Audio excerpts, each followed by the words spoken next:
what they do not believe in anymore is in using American taxpayers' money for foreign aid that usually ends up in the hands of Latin American politicians that are corrupted, like we've seen in many different programs, like the Oil for Food program.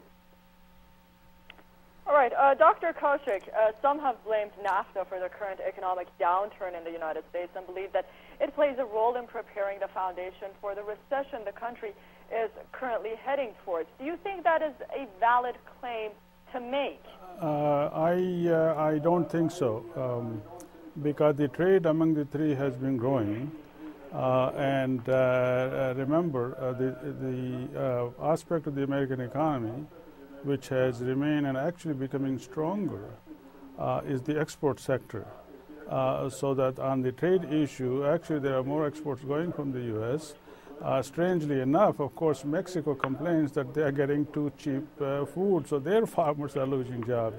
So what's happening is the normal process of dislocation that is caused by trade, and that the whole purpose of trade is to have more through the market process, a more level playing field that the market tries to achieve. And governments come into the picture because if only markets are allowed, then you can have too much of a pain and dislocation and disruptions and leading to other aspects. So the role of government and regulation and treaties is significant insofar as it stabilizes the situation and improves trading. Mexico has also been exporting more to the U.S. Canada has been exporting more. As we know, as you said, the numbers are much bigger now, approaching 1 trillion among these three countries, trade numbers, than they were a few years ago. So right there is irrefutable fact that the trade has been good. Now we know that the distribution of gains from trade is always uneven. It is never equal. So if you're looking for equality and a general concept of fairness, then we get into very difficult case-by-case, industry-by-industry kind of a person-by-person analysis. But altogether, trade has been not a problem as far as the U.S. recession is concerned. Actually, it is slowing down whatever the degree of recession. But if I may go back for a second to the environmental issue as far as it connects to trade, I would say that Senator Obama, as I understand, has already announced a couple of weeks ago that if he were to be elected, he would appoint Al Gore as the head of, with some title, head of the entire U.S. environmental policy. That I would mean, with his Nobel Prize and Oscar, it would mean global environmental policy, which will again create a more level playing field on the environmental issues, the environmental standards across the world, including, I'm sure, much more so as it applies to Canada, U.S., and Mexico in this NAFTA situation. Right. So trade is generally... Just talking about the here and now before we find out who's going to win the presidential race in November. Trade relations have broadened, of course, substantially among the three parties to NAFTA since the deal's implementation. And all three have grown economically. But perhaps Canada the fastest, average rate, and Mexico the slowest. So, Mr. Biglione, do you think that there has been a disproportional benefit for different groups and perhaps everybody is not benefiting on the same front? Well, what it actually changes, it depends on the internal policies of every country. In the case of Canada, there's a lot of intervention, there's a lot of regulations and bureaucracy. And that is what the Democrats want to pass for the United States. They want to have like stronger regulations that are more like bureaucratic. They want to pass stronger regulations about environmental things. And whenever we say stronger, we mean more money, more taxes, more bureaucrats working out there and becoming a higher burden to the American economy.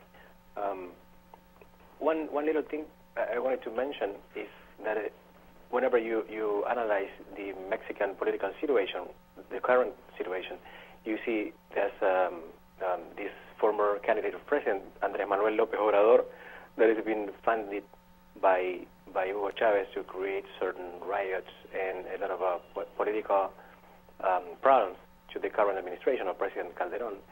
And it's important right now to see the impact of the United States turning its back in the chance that, in the case that the Democrats take over the White House, how they may turn the back of the United States to Mexico, and in that case, they will strengthen people like Andrés Manuel López Obrador.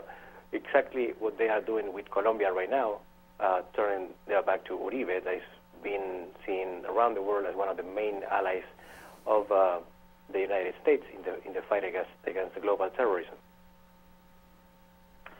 Dr. Kaushik, do you think the leaders will also discuss immigrations and policies they can jointly adopt, perhaps, to meet the challenges that face this very phenomena on different sides? Oh, very much so, because first of all, as I said, these are very long-term permanent relationship among these three countries. Secondly, as the Mexican economy grows slower than the other three, although it has been growing and benefiting from trade, but more significant thing on the U.S. side is the substantial increase going forward in the U.S. Hispanic population. And that means more political clout, not only in the voting booth, but the economic pocketbook and the leadership and so on. And that is why, of course, on the U.S. side, speaking of political situations, Democrats are paying more attention to the Hispanic population, so that they are going to be significant, and the immigration issue will be significant, and the reform of immigration or some kind of a bringing out of the 15 million or so estimated undocumented persons in the U.S. To give them a process to come out, and maybe their income will be counted in the U.S. GDP, and their income will be taxed, and they'll pay the tax. So there may be 4 or 5 billion worth of extra revenue to the U.S. Treasury because people are openly paying taxes into the system. So the immigration issue and the reform of that, and especially with Mexico, whether it's the wall, whether it's security, whether it is a large number of worker visas and different industries, including, of course, farming. And so that is a very huge issue between Mexico and U.S. on both ends. And if more on that is done, then I'm sure Mexican people will be more receptive, happier towards the U.S. Right. Well, this will be President Bush's last summit meeting with the Canadian and Mexican leaders. Throughout his 8-year tenure, Mr. Biglione, how do you think the U.S. president has been able to handle the boosting of North American ties altogether? He's been doing a really good job. Beyond all the fight against terror and all the 9/11 consequences, been doing really good. Whenever critics go against the White House and they say, okay, you haven't visited Latin America as much as you promised at the beginning of your administration, whenever you count the amount of times President Bush been in Mexico, it's all right. Historically. Okay, hang on to that history. I just wanted a yes and no answer. I want to get Dr. Kaushik's views very quickly before we say goodbye. Less than a minute. Do you think that George Bush did enough for the U.S. economy in general with these two leaders? No, he could have done more. He could have done more, but I would say he was a kind of neutral, not very aggressive. Obviously, he had a great idea on the immigration reform, but he could not get it through the Congress. So right there on the U.S. side, we know the result, and he could have done better, both with Canada and with Mexico. All right, thank you for those comments. We are out of time, gentlemen. Dr. Surendra Kaushik and Nia Biglione, thank you for joining us and sharing your views with us on the first edition of on the first half of Four Corners.